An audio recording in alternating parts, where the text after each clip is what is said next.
सुख है नहीं है, लेकिन इन सुखों से भी पार कोई सुख है। सोचो, वहां इस स्थूल आंख की दरकार नहीं, इस जीव का कोई भी दरकार नहीं, कान की कोई दरकार नहीं, स्थूल कोई भी कर्म इंद्रिय की वहां जरूरत ही नहीं है।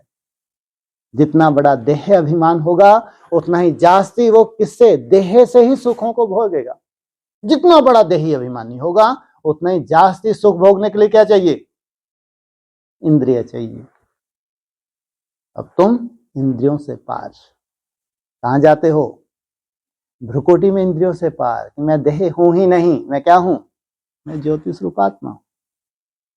इसलिए बोला अतीन्द्रिय सुख पूछना हो तो गोपी बल्लभ की गोप गोपियों से पूछो।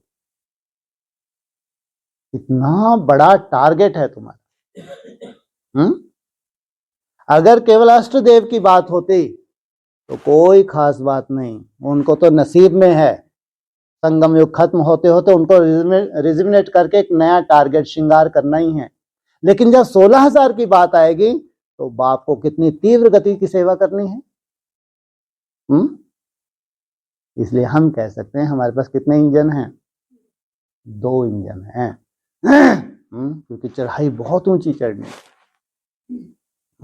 एवर ईस्ट पूरे वो संस्कारों को धारण करना है जो हमारे देवताई संस्कार है, उन संस्कारों को धारण करना, उन संस्कारों को धारण करने के बाद फिर ऊपर निराकारी स्टेज में जाना।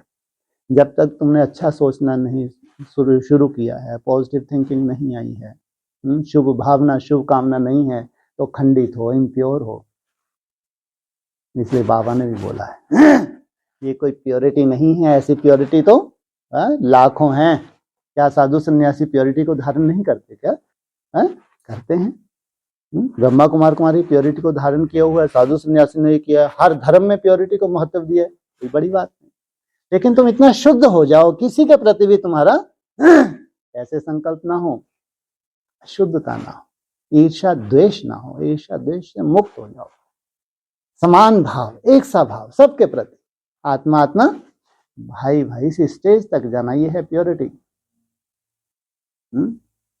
इसलिए बोला है भाई बहन बनना कोई बड़ी बात नहीं।